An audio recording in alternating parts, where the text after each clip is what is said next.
to Sagas Sass Season 3, brought to you by Geek Saga Entertainment. I'm Tara, along with fellow hosts Nick, Jonathan, and Nami. This episode will cover parts 3 through 6 of The Bronze Beasts, the final installment in Roshani Chokshi's Gilded Wolves trilogy. If you're watching live, join us in the chat, or after the fact, follow us on Facebook, Instagram, and Twitter at Sagas and Sass, or email us at sagasandsass@gmail.com to continue the conversation. Please note that the views expressed in this show are those of the hosts as individuals and do not necessarily represent the show as a whole. And don't forget that we now have a Patreon with 10 tiers ranging from $1 a month to $40 a month. It offers tons of ways to support us and receive some really great perks in return. In fact, we just updated some of our tiers to include new perks for our $3 per month guard tier and for all tiers from $5 a month and up. So check it out at patreon.com/geeksaga_entertainment. So, wow, did we leave our cookies on one heck of a cliffhanger. In our last episode, they had absconded almost too easily with House Janus's mind-forged map of Poveglia, where Severin will supposedly be able to play the Divine Lyre. And then they blew up Ruslan. Only things didn't quite go according to plan, as Severin was seriously injured in the explosion, and we were left with Layla telling him not to die. Thankfully, part 3 kicks off with the immediate reveal that Severin is in fact alive. Or considering how we feel about Severin, maybe it's not thankfully. Huh? He is at least in full beg for forgiveness mode, though Enrique is kinda in full drama mode for good reason and refusing to just bow to Severin's whims or to his apologies. So, first things first, they have to finish reading that mind-forged map that they acquired, which will lead them to Poveglia, which, by the way, is a former leper colony that no sane person actually wants to visit. It takes some work, but they find the statue of the siren that will allow them to enter the next step of their journey, which involves falling into an entirely new place with a lake that is kind of literally full of sirens that end up almost luring Zofia and Severin into their depths. Why just Zofia and Severin? Well, Hypnos is covering his ears, Enrique has one missing ear muffled by bandages and another filled with beeswax, and Layla is immune, probably because she is forged. Anyway, there are these amplifiers, and Hypnos uses one and starts singing and kind of wins the day, except Sophia is so enraptured with a siren who appears to be her sister that she comes dangerously close to being dragged into the lake. Oh, it's me. But then, Enrique to the rescue! He swoops in to bring Zofia back to reality. Oh, there goes gravity.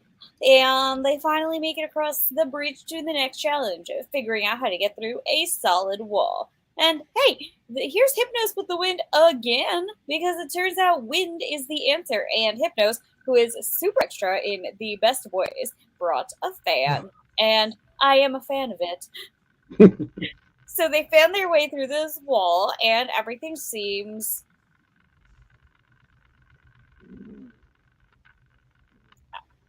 I'm sorry. Copacetic. Wow. I'm bad at words. We're going to try again. You just saw my brain error in live. I thought I was inventing a word and losing it. All good. It could be capybara. So they fan their way through this wall, and everything seems copacetic until Layla realizes that the box they carried the map in is forged, and shit starts exploding, and Jesus fucking Christ! God damn it, Ruslan shows up. Ugh. Because apparently a simple explosion can't kill this asshole, and not only does he show up, but he has a bunch of very obviously undead fallen house members with him. Oh, and by the way, the name of the fallen house is House Abbas, but don't worry, literally never comes into play after Ruslan mentions it. Insert obvious eye roll. So, Ruslan is totally focused on getting Severin to the palace where he can play the lyre, but as it turns out, the temple is working against them the entire time. Enrique is barely able to convince Ruslan that they can't even begin advancing until noon because magic rules. But when they do, they just climb and climb and climb up the ziggurat without seeming to actually gain much, if any, ground. Spoiler, this is what happens to me when I attempt to climb stairs. Eventually, Ruslan insists on taking things into his own hands, slicing Severin's hand in an attempt to simply use his blood to play the lyre. But not surprisingly, this just makes things way worse. Because the temple understands that it's not the right person trying to use the lyre, and the giant statues guarding the ziggurat start smashing things, even as Zophia's Tezcat sensing necklace lights up, proving there is another door that will hopefully lead them to the right place. But as much as things fell into place for our cookies in the first half of this book, this is now when they truly fall apart. That is, if you didn't think they were already falling apart, because frankly, that's what I had thought. While Ruslan is destroyed by his own actions, haha, bye again, bitch, this time for real, giant statues are making it impossible for Severin and the others to reach the Tezcat, resulting in Severin having to actually use the divine lyre, which of course is Layla's undoing. And here we come to a sort of interlude in which Severin meets Layla as a bride, and she tells him that she, as someone who is both forged and human, has to stay and guard the temple. She says, I will oversee its power as it removes forging from our world. In return, I will heal, I will live, and as long as I live, so will you. I will always be with you. Sadly, the Layla we know in our timeline does in fact die, but as Severin was experiencing his moment in heaven with her, the other cookies are also seeing amazing things. Enrique imagined long, slender fingers made of music dragging up his rib cage, strumming his bones as if they were the strings of a lute, as if it could turn him into a note that was part of the song that moved the universe. Hypnos hears a song that tells him he was good enough as he was, that his soul held a symphony of its own. Sophia doesn't recall what she glimpsed on the other side, but she remembers a feeling of extraordinary calm. Meanwhile, in the real world, the little boy Severin gave apples to earlier in the novel sees the forged things collapsing, and because of this is able to feed his little brother without worrying about getting caught by the polizia, cough cough, a cab. A forged artifact being auctioned in New York bursts apart to the chagrin of those attempting to sell and or purchase it, and in the Philippines, a young girl hoping that she will be allowed to partake in higher education experiences a sound ripping through her home and takes it as a sign that she will get her wish. In the days after the experience in the temple, Enrique and Zofia tentatively step into something like a relationship, while Hypnos lurks on the edges in a very telling way. And Severin actually remains present rather than distancing himself as he did after Tristan's passing. He also opens his hotel, L'Eden, to families. He claims that it's for monetary reasons, but it's clear there's something else going on, though whatever his reasoning really is, what seems most important at the time is that the arrival of some very curious children leads to Enrique understanding something that both of his loves, those being Zofia and Hypnos, knew all along, that he should be a teacher. Oh, and as it turns out, Zophia's sister Hila is totally fine. She eloped with the doctor Severin sent to care for her, and they're coming to visit soon. As if that's not sweet enough, the former Seven Sins garden has been transformed into a rehabilitation menagerie for birds, and now Severin has a formerly abused peacock named Argos following him around like a dog. Seriously, he does not deserve Argos, but this whole thing is so cute. While he is also preparing the hotel as a home for the children he is adopting, Luca and Filippo, the brothers from Venice who he once fed apples to. That was a big cough. Time passes. A lot of time, in fact. Severin raises his adopted sons and never grows old. But does that even compare to the fact that Zofia, Enrique, and Hypnos do, in fact, as far as we are concerned, become a throuple/hinge relationship and live happily fucking ever after? Holy shit, OMG, we are here for it! But when we say a lot of time passes, we mean it. Severin sees his adopted sons grow up, marry, and have children. His friends pass away, and his entire world changes, and yet he never ages. Until the year 1990 rolls around, 100 years after the events in the temple, and one day he walks back into his hotel, which is entirely changed from what he created more than a century ago, and the hairs on the back of his neck stand up. And he knows. Before he even catches a hint of the scent of rosewater and sugar, he knows. And he opens the door to his apartments and hears the words he has been waiting for.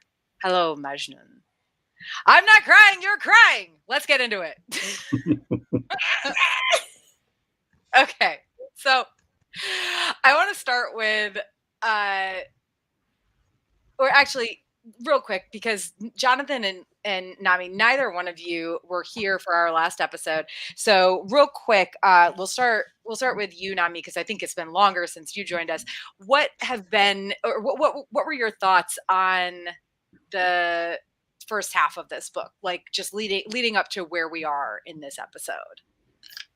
I just remember vibrating aggressively while reading this book because for me, I had actually waited for it to come out when I was reading it. So I just remember just like shaking and vibrating.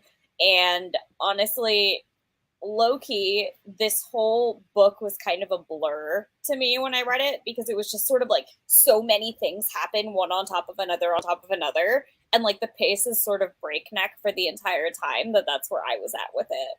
But yeah, no, I've been like slightly dead. Sorry guys. Work has been wholly trying to eat me, but it is okay. I'm alive now.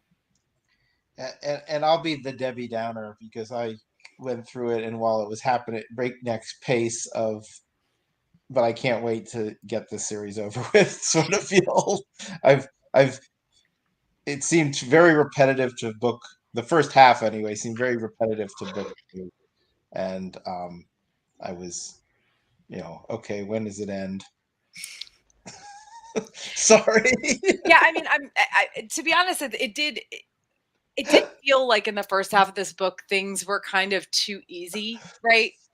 Like it starts off with them all being in different places, or well, not all of them, but Layla, Enrique, Zofia, and Hypnos are together, but they don't know where Severin is. Layla has destroyed the Nemo bug, so they have no way of knowing when they're supposed to meet with him. And Severin is trying to convince Ava to help him, and uses the whole like, my friends aren't dead, they're going to meet me at this bridge, as a reasoning behind why she should trust him. And then nobody shows up because they didn't know he was going to be there. But like it was like everything just kind of fell into place, because then even though they didn't show up for that, then the very next thing that happens is they all go to the place where they get the masks for the House Janus thing. And yeah, it was very easy going, right? And Nick and I talked about that a lot in the last episode when we talked about the first half of the book. But on that note, one of the things that I did mention in the last episode was Zofia had the whole equation where she said that she's the one who gives them light, and like, oh, I don't know what Hypnos gives us, maybe perspective. And I said, I really think it's the opposite. I think Hypnos, with his like lighthearted humor and stuff, provides light, not literally, but figuratively. And Zofia is the one with her constant like scientific mathematical reasoning who provides perspective all the time. I still think that's the case in a way, but Zofia provides the fire in this half of the book. So she is the one who literally gives them light. But again, I still argue that I argue that her and Hypnos are interchangeable in a good way, in that he brings light in the form of humor and she brings perspective in the form of science. In a way, I kind of like that too, like especially because like Zofia's interpretation of things is very, very literal. Mm-hmm. So in her eyes, there's a reason that she's like, yes, I bring the literal light, when it turns out that like, Hypnos brings the figurative light. So I think that makes a lot of sense with like who she is as like a person, to have that perspective when it's also in a way like switched. Yeah, I mean, Nick, since you were on the last episode, and this is something that we talked about, what are your thoughts on the light versus perspective situation? Yeah, I liked the idea that they are kind of interchangeable in that way, in, like you said, in a very positive sense. I mean, what would they do without Hypnos? And let me just say, when I read the passage where Hypnos brings out his fan and is, fanning the secret door open, all I could think of, and this is a little bit of a deep cut for anybody watching this. I run a convention called Ice and Fire Con. This year, we did a musical called Queens, the musical, which is a parody version of the musical Six mixed with Song of Ice and Fire, Game of Thrones. And our friend Joy, who played Varys, at one point whipped out a fan that says, yes, it's like a bright pink fan that says yes across it. And now all I can think of is Hypnos with Joy's yes fan waving Oh at the wall. my god. Right? Yup.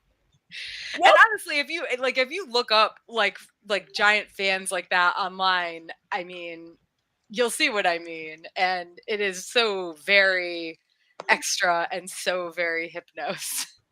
That sounds like Hypnos' exact genre of interest, and I am here for it.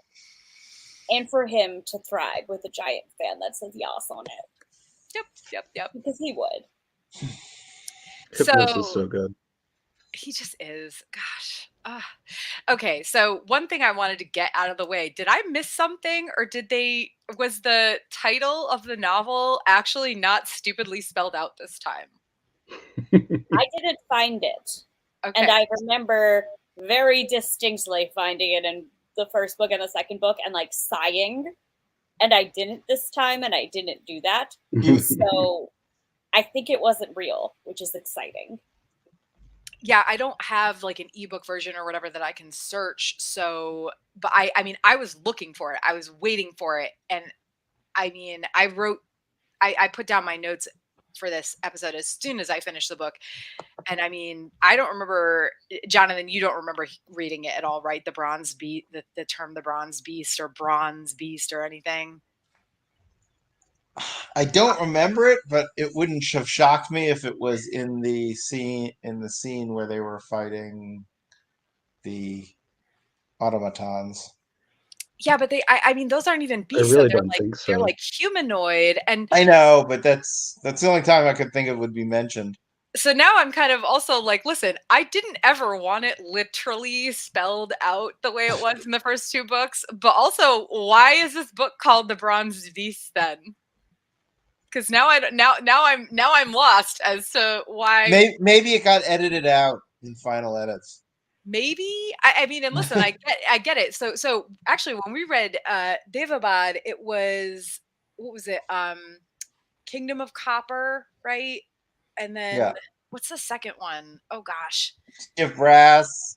Oh, yeah, that was City of Brass was the first one. Kingdom of Copper was the second one. Empire of Gold was the third one. So that went up in terms of metals that are worth money, and this one went down: gilded, silvered, bronzed. Well, I don't know. Gilded could be in any metal, and gilded is usually cheap, right? I mean, it's cheap. It's not really 24-karat gold. You're just putting little gold plate on it. But I mean, it's like Olympic medals, right? Gold, silver, bronze. Silver, bronze. So I'm still very like there are things I would like to ask this author, but right now, top of my mind, and actually since I finished this book, top of my mind has been, so why? Why is it the Bronze Beast? Yeah, I don't know. The first two were very obviously spelled out in a way that I didn't like, but also this one, I'm honestly lost. None of you have any thoughts on it's why? It's funny because it went from like one extreme and then like literally backflipped to the other extreme. Like, oh, you didn't want it explicitly spelled out of the book? Well, then I won't tell you. And I'm like, no, that's not you what get I nothing. You don't get. Was it okay? Wait, was it maybe the statues that they? That's what I was thinking. House the Janus only thing I could think of was like the statues that were guarding the ziggurat. No. No, not those, because those weren't beasts. Those were humanoid. I'm thinking of when they were going into House Janus, and remember, like they had to. Or I think it was just Severin. It wasn't. The rest of them had a different entryway, but Severin rode like a. like a wolf or something, or a winged lion or something. Oh, yeah. There were all those like animal statues, Yeah. right? So now that I'm thinking about it, I'm pretty Montana. sure it was that, but it wasn't. I don't remember it being stated that they were bronze statues. Whatever. I guess it doesn't matter. It just was like, listen, I didn't want it explicitly spelled out, but I also don't want to have to think about it too much because, and I wouldn't have, except for the fact that it was so explicitly said in the first 2 books. Oh well. Okay, so I feel like we're like the Goldilocks of metaphors right now. yeah. So speaking of magic things, I'm skipping a little bit in my notes because I think this is a better segue. But the magic in this series and the lack of explanation for like most of it, maybe all of it, I don't know, bugged me. Like it even took me a minute to connect that it was 100 years between what happened in the temple and Layla coming back. But also how? Like why 100 years? How 100 years? Why 100 years? I don't necessarily need the kind of over the top Brandon Sanderson Stormlight Chronicles level of exposition on the magic system, honestly. But this series left me with like way too many fucking questions. For example, why did all forged objects stop working, but the people who had mind or matter affinity still had their powers? And there was a comment about how those powers would also go away eventually, but then no information about when or even if it did. And it was kind of maddening, I think, especially with as many series as we've covered, and as well none of them I have been on that Sanderson level of explanation behind the magic system. I've never come out of one of the series that we've read just thinking, how the fuck is any of this work? What is happening? Like, and this one, I think I even could have forgave the lack of explanation behind forging and how it worked, etc. If there had been more explanation about what was happening when Severn played the lyre and all the forging started breaking. And like I said, why are something like forged objects are just stopping to work and some of them are just disappearing entirely into like dust? What's the difference? What's the difference between one that just stops working and one that disappears entirely to dust? Why are people with these affinities still able to work with those affinities, and but then there's like this whole hint that it's going to go away, and does it? I don't know. Was I the only one that was frustrated with this? Because like no, absolutely. Like I maintain that like I love these books, and like I enjoy this series, and Layla makes me feel seen in a way that I never thought I would be seen in YA books ever. And because of that, these books have a very warm place in my heart forever. However, if it wasn't for like the things that drew me to this series, this magic system would have driven me up a wall and off a cliff. Like y'all know that I like went off when we were talking like Grishaverse stuff about like how much I loved like the rules with the Grisha system and sort of like exploring what was possible within that, and like, you know, like overanalyzing rules. Like I'm the person who sits and like watches Avatar The Last Airbender, and I like analyze what bending constitutes on a molecular level. Like, oh, are water benders really bending like hydrogen dioxide or wow, I can't believe I just said hydrogen dioxide. The fuck is wrong with me? Please take my science degree away from me. But are like, so but like my thing is that I'm like, are they like bending like the molecule of water with like 2 hydrogens and 1 oxygen? Or are firebenders like harnessing the power of combustion, or do they just like use the energy after? Like I love that kind of like deep dive, like nerdy nonsense. And also it sounds to me like I need to read some Brandon Sanderson, frankly. Yep. But like that is a series I would love for us to cover, but it would be a long ass series to cover because those books are fucking long. Which one are you talking about? Stormlight Archive specifically. I like Mistborn too, but I think if you're gonna start with Sanderson, you need to start with Stormlight because it's much better written. Anyway, beyond that. But yeah, no, so it's like, if this magic system, for example, if this magic system was in Temeraire, I would have chucked the book against a wall. And y'all already know I already emotionally chucked Temeraire against the wall. Like, this magic system drove me out of my goddamn mind. And eventually, like, I want to say, like, even halfway through the first book, I sort of realized, I was like, all right, I'm not getting the answers I want. Okay. And one day, like, I know for a fact, or rather, I suspect for a fact that, like, any author who writes a story like this with the magic system has crazy magic system rules that just don't make it into the book. So, like, if I ever met Roshani Chokshi, I would just be like, all right, sit me down. What are the actual rules to forging? Like, tell me all of it. Because I'm sure she has, like, a novel in her head about, like, how this system actually works, and I really want to know what it is because I'm curious. But unfortunately, what actually made it onto paper was sort of like hand-wavy archaeological magic. And in a way, it does work for what we need in this series, but also as somebody who hyperfixates on like magic systems with rules that I can dissect, this was not it. I sort of just had to like agree to like personally take a step back from what I needed from a magic system to just be like, okay, you're not going to get answers and you need to be okay with that. Are you okay with that? Tiny Nami in a cage in the back of her brain. No, I want rules. Give me rules. Big Nami, no, you're not going to get them. Calm down. You'll be okay. And then me at the end of this book was, rules. Wait. Okay. Layla lived, so I guess I'll deal. I think that for me, I was on the same page as you with like, I was okay with not getting the explanations and everything for how things worked. But the end of this book killed that for me, only because, like I said, it's like we're told all these things, like, but then we see like some forged objects just poof into dust and others just stop working, like as explained when they go back to Les Dents and they're just having to have real lights and stuff and not floating candles and everything. And again, the whole thing where okay, so the mind matter affinities only, I guess, are working and their other ones aren't. But and there's like this whole, there's a line about how those will go away too, and it's like, okay, so wait, did they?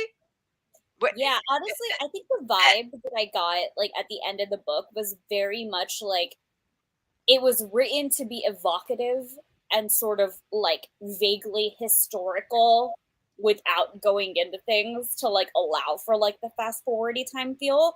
And like I think that's why we didn't get those details. And honestly, like I'm gonna be real honest, like that part of the ending didn't really bother me because it was just sort of immediately followed by the thruple and by the thruple success and by the Layla and Severin reunite, and also by the undercurrent of through being a dick for most of his life, Severin actually becomes a present friend and a good father. And I was like, all right, okay, all of this good shit, I guess I can ignore magic falling apart. Like, Okay, so Nick, Jonathan, any thoughts on the frustrations with the magic system? I honestly, that was the least of my issues with the whole series, so I didn't really care. Like you, I didn't care until the end when there was like just so much focused on the magic system with very little explained at any point in the series. I was totally fine with that for most of it when we were like, okay, this is how this all works. I kind of loosely understand that. I don't really need to know details. But then when the entire like last at least quarter, probably a little more than that of the book is specifically focused on all these different aspects of the magic system, but without actually talking about the magic system, it really was frustrating. Yeah. Like I wanted to be the part where the little girl in the Philippines is like opining over the fact that I don't know if she's little, actually. She might be like a teenager. The girl in the Philippines is Mhm. pining over the fact that she can't be educated the way her brothers are being educated and everything. And then she just hears this ripping noise in like the fabric of time or something. And all of a sudden she's like, that noise means I will be educated. And it's like, I like the idea of that, but why? That's What sweet, does but it what? actually mean? Yeah, yeah. And I know Nami brought up the one thing that at least three of us want to talk about, maybe Jonathan too. But before we get into that, let's get the rest of the bleh things out of the way. Yeah, First and then we of can just all, have joyous stuff. yes, then we can just have joyous conclusion. Was Ruslan, so this is a total non sequitur, was Ruslan coming back necessary? Of course he did. Like, of course he came back. I mean, Nick and I in the last episode were like, I mean, obviously he's not dead, right? Like, we want him to be dead, but that's too easy. It's too easy. He died off screen, and yeah, it didn't make sense. But bringing him back only to kill him off again so quickly felt completely ridiculous to me. Mostly because I feel like they were going to have hardships in even once Hypnos yassed their way through the wall. I And wish I had a pen.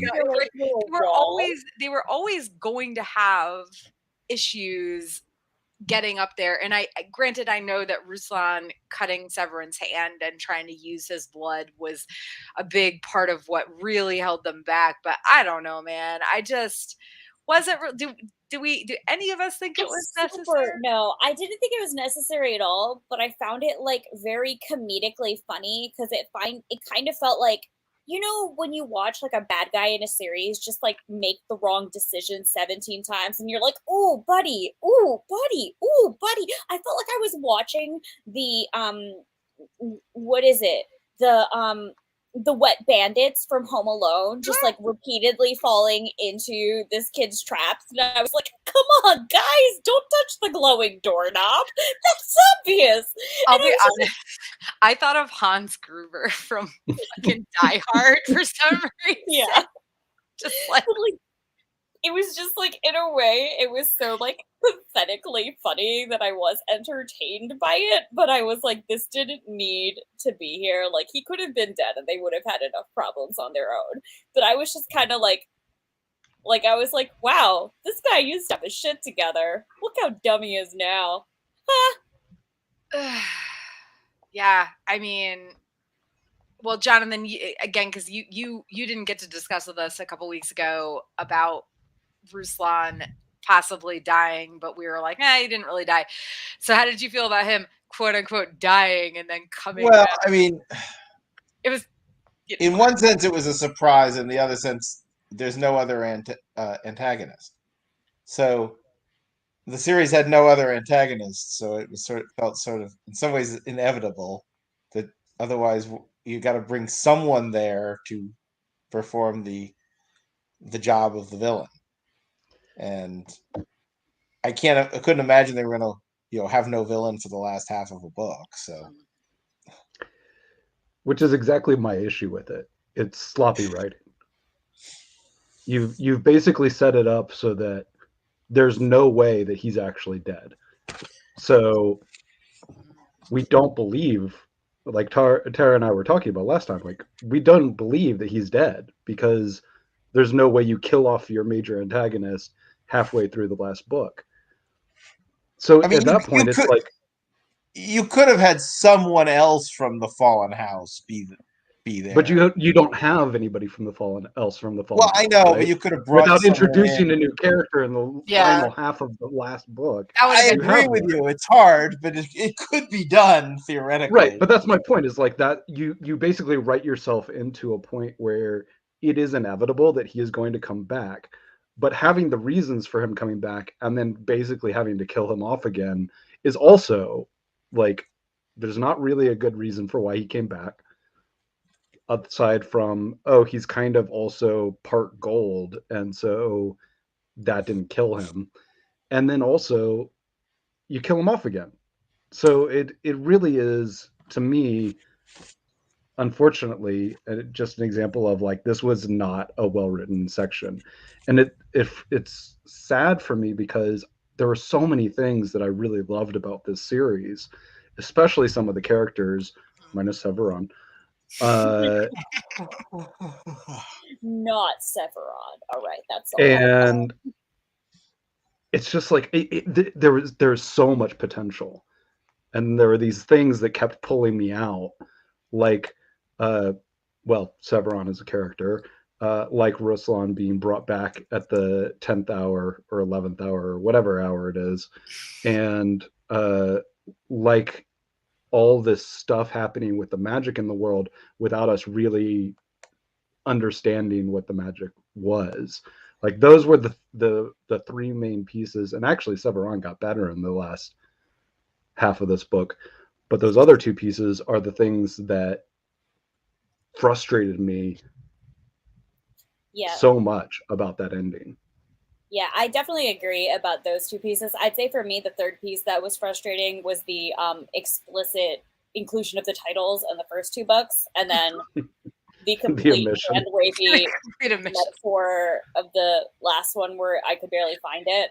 But for me, I actually did like Severon as a character, though I dislike him immensely, because there's something kind of entertaining about watching a person make all of the most terrible decisions for themselves and then face the consequences of their shitty actions, because that is what he does. And like the fact that he does eventually learn from it and become better at the end of the series is rewarding, even though a lot of because the whole thing is that first two books we were like, yep, Severon sucks, Severon sucks, Severon sucks. And then this book was when he started getting his shit together, and finally and then even the time skippy sense, you can tell that he the whole time skippy at the end was he was a present friend and a good dad, and you're like, damn, the old Severon would never have done that. And in a way, I enjoyed Severon's character arc, even though I do not like him. And I maintain that Layla has terrible taste in men, but she is allowed to have terrible taste in men because big same, girl. I too have terrible taste in men. I think for me, I mean, they're men, so yeah. Hashtag no men.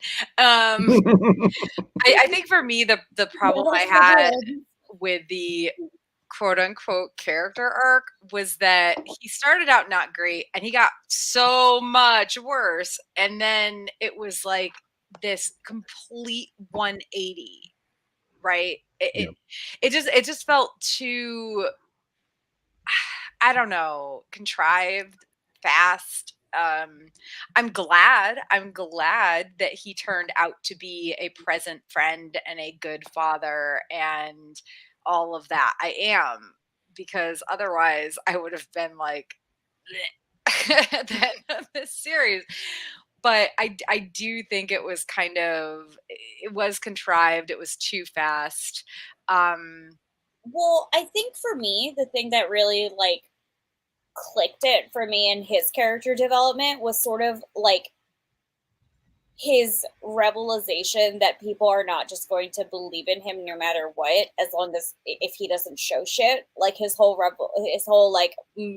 he's so convinced at the end of the last book that he's gonna leave the Nemo bug for Layla, and she's definitely going to read it and definitely not going to crush it in anger because he just stabbed her friends in front of her after being a dick to her and blaming his little brother's death on her. I think it was just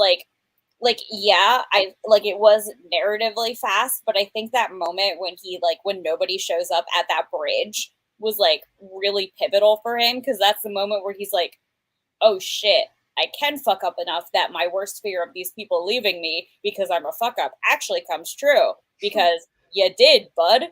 And I don't know, I did really enjoy Silvered Serpent Separate, even though I wanted to kick him in the dick, because there is something satisfying about seeing a character make the worst decisions for themselves and continue to shove their foot further up their mouth so far that it emerges from their asshole, which is what Silvered Serpents was.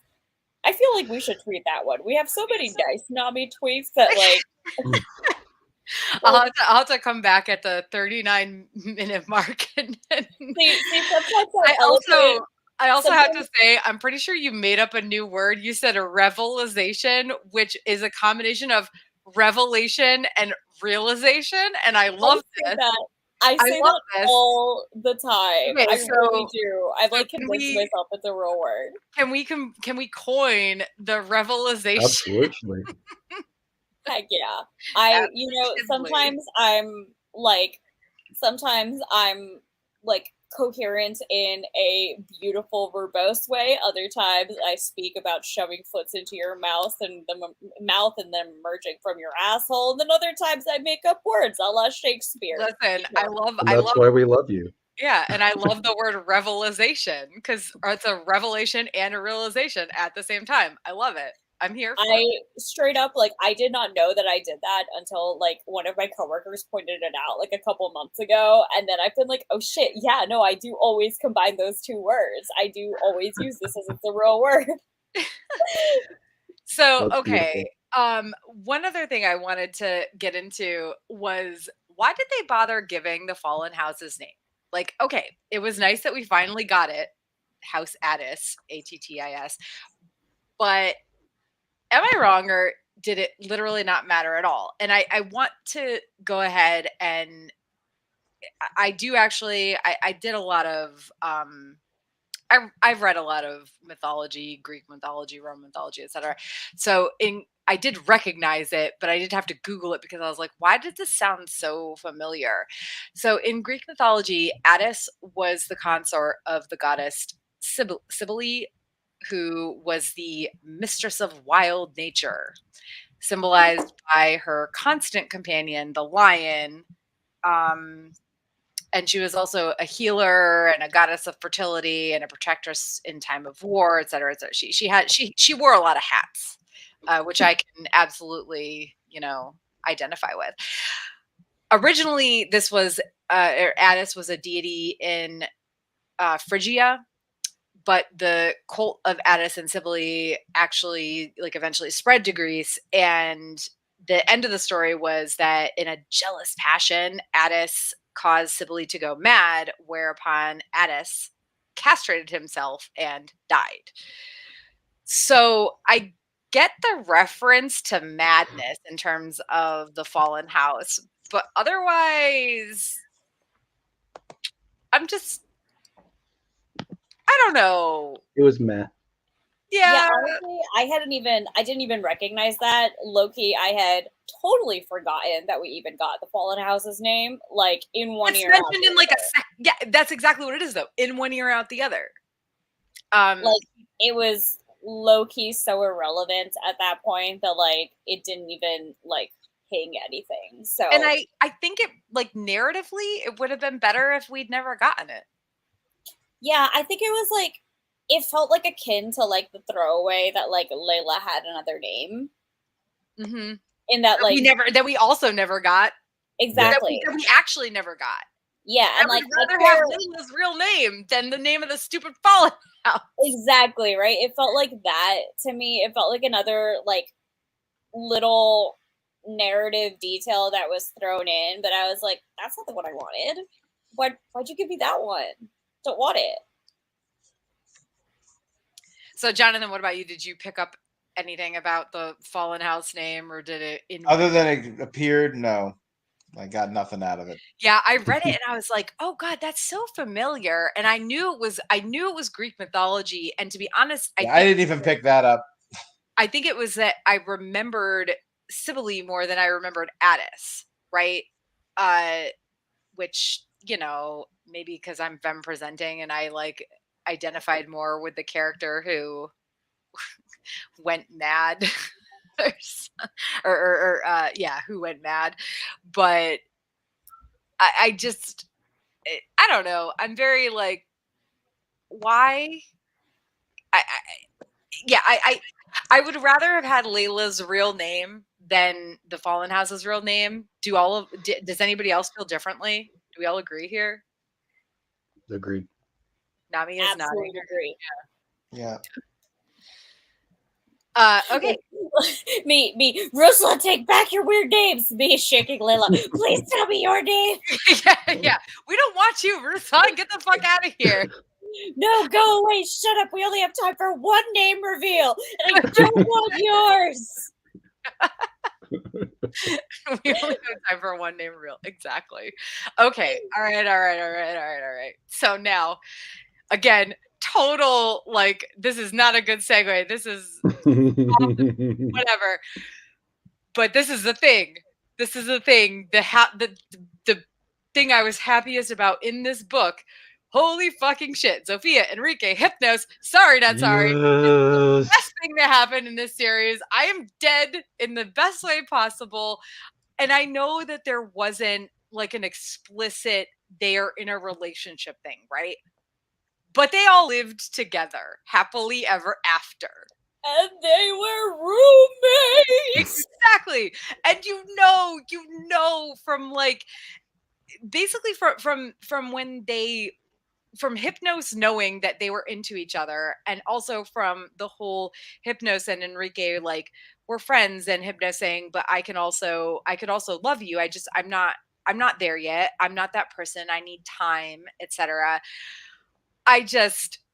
And then and when they're in the train after everything and they all are like squeezing into the little cart and oh my gosh, and Enrique is like, can I hold your hand? Like, he's like, I like you. And so he was like, I really like you too. And he's like, can I hold your hand? And she's like, I don't really want to do that. And he's like, okay, can we just sit close? And she's like, yes, I would like that. And it's just like all of the, just everything about the, it's just everything about this. Starting from the base level of like the wholesomeness of asking for consent for like the very base thing that your partner may or may not like, and just being completely okay with the fact that they're not into something as simple as holding hands and still finding a way to be intimate with each other is just already chef's kiss. Then we also have the additional level of like Hypnos and him sort of like having the maturity to know what he is and is not ready for, and having like the emotional maturity and the state of mind to be like, hey, I'm not ready for this right now. I might be for one day, but for now I'm going to take a step back because I know that I can't give you what you need. And did I like the games that they were playing in the last book? No, drove me nuts. But the eventual conclusion of that was like, it was really, really good. And like just like the whole like the narrative of like Enrique and Zofia like explicitly getting together, and Hypnos just sort of being like on the background like, hello, it's me, hello, it's me. Just like, oh, so good. And like honestly, like they were roommates is not even like implied anymore, and they were roommates is so like memeified to the point where we were like, where people modernly are like, and they were roommates means they were together. Like, that's not even a question anymore. Anyone in queer circles knows that that is a thing. So the fact that it ended with, and they all three of them were roommates, it's like, yep, they're together, that's it. And just like, I love it so much because like having like a positive, fully like question mark hinge, question mark triad relationship at the end, just like the kids need wholesome poly too as well. And it just made my heart warm. I really didn't think that when this book gave me Layla, I never thought I would hyper focus on the other romance, but I did. The other romance was so fucking good. And I'm so happy that Enrique, local bisexual disaster, is thriving as he deserves. Well, yes. And I think the thing that I love about it, and the thing that made me be like, okay, yeah, no, obviously they're not just roommates, was that Zofia obviously really respects and cares about Hypnos. Mm-hmm. And this is not something that is easy for Zofia as a person, but she warmed up to him like immediately, right? Like, oh yeah, she was never, you know, weirded out by him, etc. And so I just imagine this amazing relationship where they all give each other the things that they need. And I think that is something that, and I know it was only it was heavily implied, right? We have to fill in the blanks, but just knowing the three of them as characters and seeing that scene in the train car toward the end and everything was just, and Nick, okay, I got to give this over to you because you are a person who is in, or has been in poly relationships, whereas I have not. And I need to hear your thoughts on this because I Oh do my have to gosh. jump in real quick for 3 seconds though, because I want to throw in the extra aside that Zofia was the first person in the group to call Hypnos a friend explicitly to his face. Yep. And that, like, for the acceptance that Hypnos needed is so big. So big. Okay, sorry. Continue, Nick. No, absolutely. And oh my gosh, I mean, we've been talking about this since I think book one, that like this was a possibility, and to we never have thought it, it would happen. I know, and so to have it It took canonized. all of my self-control to not spill those beans Oh immediately, my y'all. gosh, thank Y'all you, should be so thank proud of you for me. that. I am so proud of you. And we don't like we were talking about, we don't get much polyamory uh, representation, especially when it's not explicit, right? Like sometimes we'll get the representation, but it's because it's like, oh, these are polyamorous people. So to have characters that are just characters who happen to be in relationship to each other, whatever that might look like for them, uh, was just so wonderful to see, and that like younger audiences can see like this is a possibility for you, and it doesn't have to be conflict between romantic options. It can be, let's figure out what works for all of us, and it's just so heartwarming to see that kind of thing. Like I just love it so much. And for like literally my 3 favorite characters to get that is just like, oh, I love it. I love it so much. I think the Yeah. best part about it is that, like, in a way, you really do see that, like, aspect of how they bring out, like, because Tara, you had mentioned they bring out, like, aspects of each other that, like, they can't within just, like, a pair of them. So, like, all of that, like, like, Sophia and her ability to make Hypnos feel, like, needed and welcome, and, like, Hypnos and Enrique and like their like spark, and then like Sophia and Enrique and their like what is it, their oh my god, their intellectual like ness coming together, and then like Enrique making Sophia feel like she is like capable of being like beautiful and like all of that, and then Hypnos making Sophia feel like, like a worthy friend. Like, because I feel like with that relationship, like Sophia might have been the first one to be like, oh yeah, you're my friend. But that also was probably the first time that somebody was so enthusiastic about being considered a friend that like that aspect of the bond, and then like Hypnos like continuing to just be like, oh, of course you know this, you're a genius, like that sort of thing was just all like very good vibes. And then like, oh, just so good. And then like them all just finding like a place of belonging with each other, because they're all characters who like don't belong for various reasons at this point in history, and it's just my heart is full. And I want to say too, because I did talk a little bit earlier about how I was frustrated with some of the writing aspects. This is where I think the author shines, and why the series is so good, even when I'm frustrated by some of the other pieces, because her ability to write these relationships in such a believable, meaningful way and not fall into so many of the frustrating tropes that YA books often do was phenomenal. And I loved that about that writing. And it's why I very rarely think time jumps are effective narratively. I think she actually did a fantastic job with the time jump, telling a really compelling story from multiple perspectives. And so I just really want to take a second to give kudos to her for that, because while there were things that I was frustrated with, while there were plot elements I was frustrated with, she did some really amazing things that a lot of other writers either fail to or stumble over. Mm-hmm. Yeah, for sure. For sure.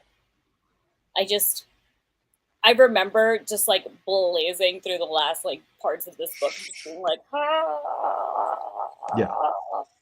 Because there's so much that happens, right? Like Tara and I were talking last time, like we had no idea how everything was going to possibly get wrapped up in the small amount of book space that we had left.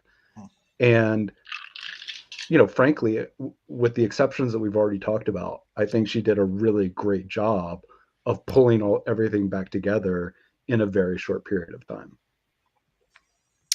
It's difficult to stick a landing, and I think, with the exception of Ruslan, I really do think she stuck it.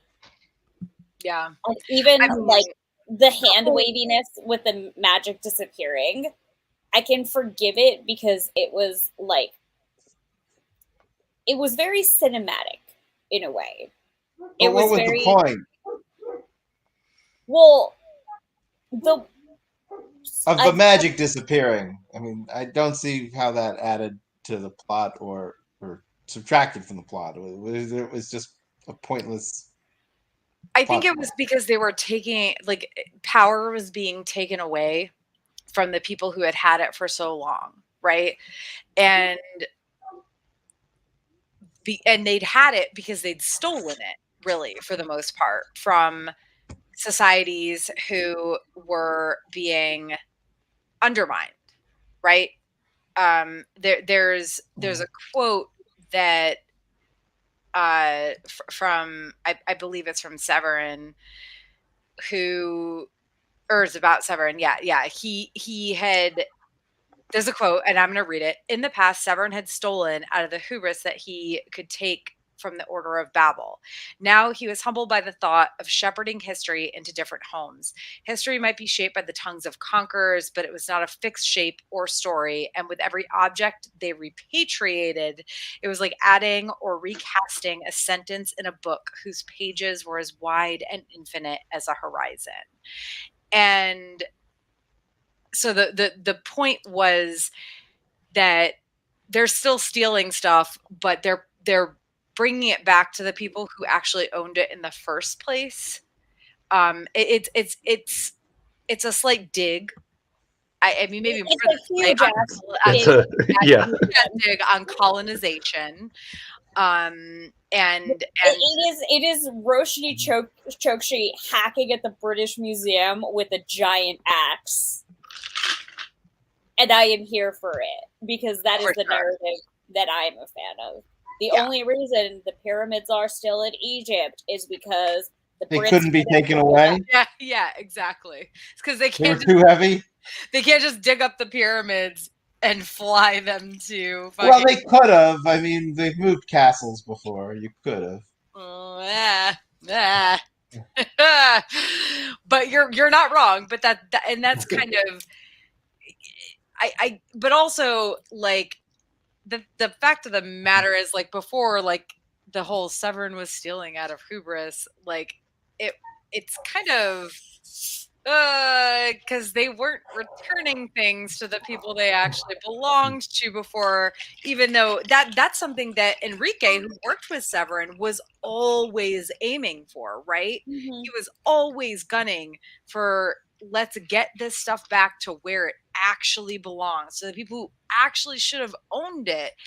And because none of the forged objects work, I guess it's like easier for them, which also that's an entirely different issue. Yeah, it still should be worth something. I mean, they're ancient things. You know, I think the other thing is that I kind of do very much feel like at the end it sort of turns like very, I don't know if allegory is the right word, but it sort of becomes like an image of like, what would Western civilization do right here, right now, if all of the stolen things in museums just crumbled to dust? What would they do? what would they think? What would happen? What would be the repercussions of that? And I think that on a less abstract, more literal, but implied way is what Chokshi is trying to do at the end.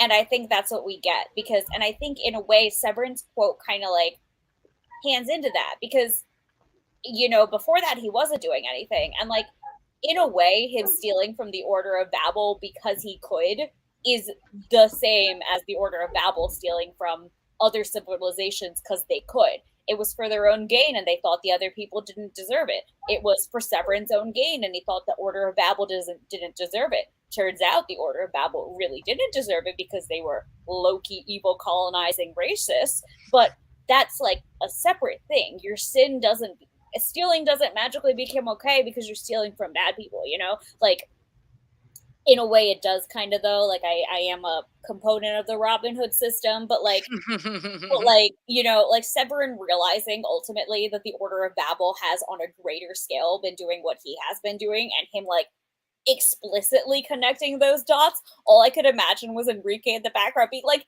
yes, this is what I've been trying to tell you. Haven't you listened? Exactly. Nobody listened to Enrique. Enrique just did a back. All I can imagine is like forged objects are breaking down. All along.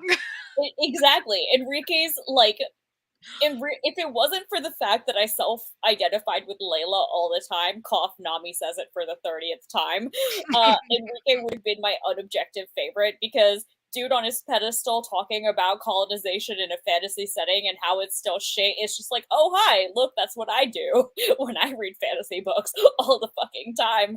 Hey, bud, it's me, same hat. And like, you know, just like, all I'm imagining is that everything's breaking down and like Enrique's just in a corner going, yeah, you fucking deserve it, you thieves. And I'm just like, yeah, good for you. Good for you.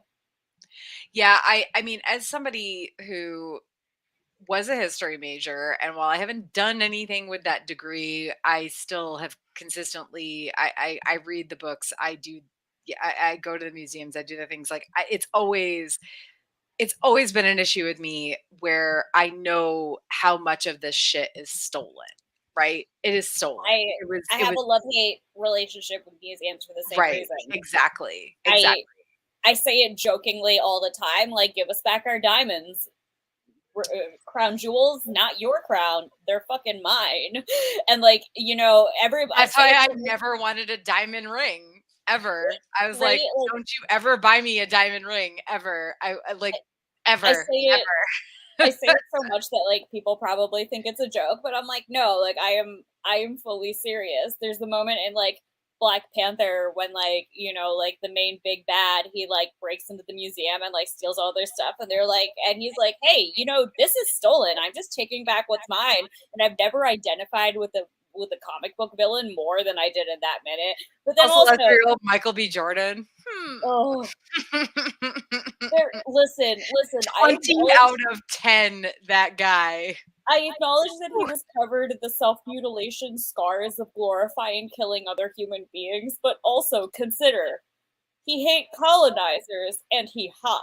Yeah.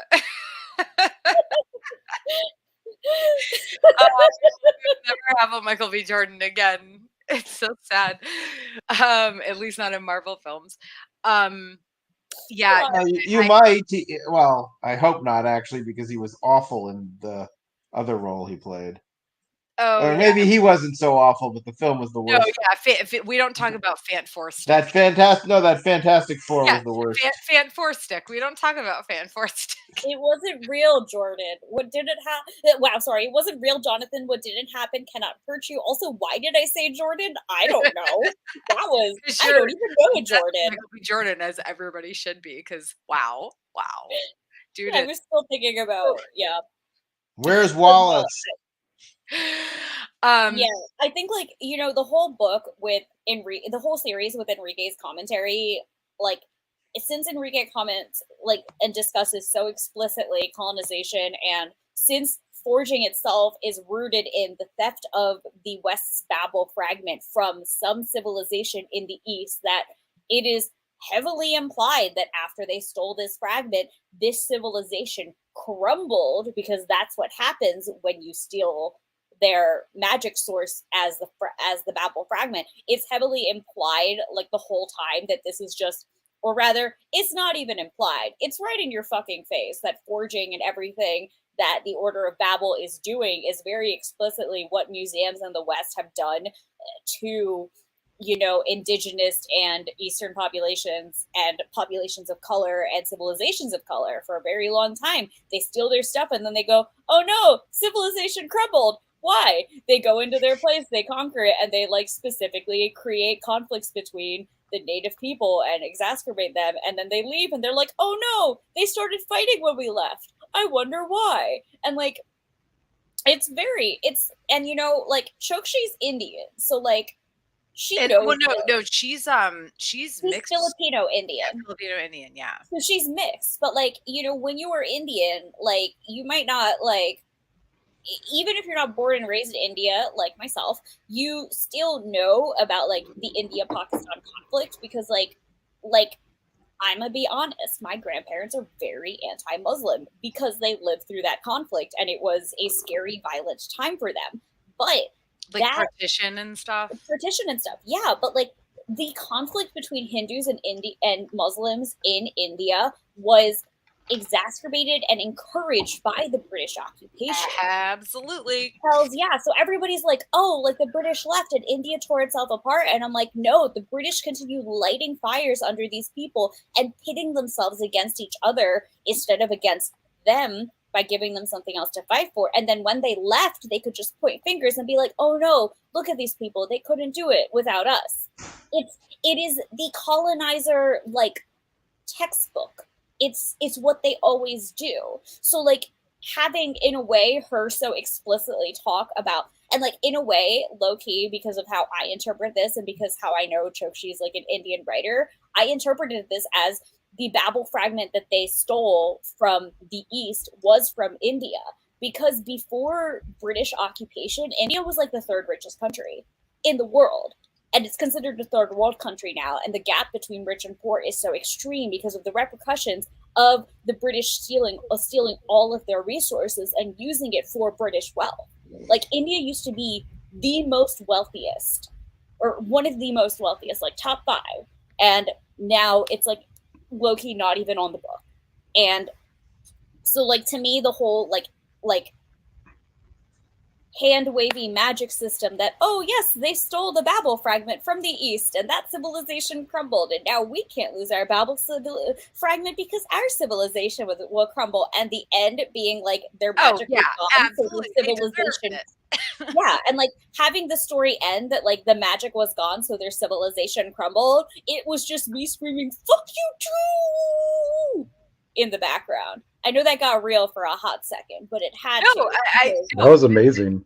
Thank you. Yes, I mean, you know more about this than any of us ever could, but low-key, I still know, like, so little. It's kind of crazy to think about it. Like, you know, like, there are so many people who live this who know more than I do. There's so many people who currently live in India who grew up there and came here who will know infinitely more than I ever do, you know? And, like, it's kind of wild to think about that. Like, as much as, like, I know about this and I feel connected to this and to this conflict, I still, like, side note, if anybody wants to, like, know more about the conflict but doesn't want to read books, Ms. Marvel is a great TV show for you to watch, FYI. Really enjoy it. Also, Ms. Marvel is lovely because, in a way, I think it is a really great resource that brings back kids of my generation beyond the prejudices that their parents' generations had. Because I read Miss Marvel, and I am Indian, and she is Pakistani. And as far as, you know, historical conflict states, they want to say that we are as different as possible. But the only thought I ever had as a 18, 19-year-old reading Miss Marvel was, oh, wow, this is me as a kid. The only thought that I have now as a 27-year-old watching Miss Marvel is, oh, wow, this was me as a kid. Like, I see Iman Vellani, like, the 18-year-old or 17-year-old, she baby, and she's this little Pakistani baby, and I just see, like, myself, and, like, the fact that, like, the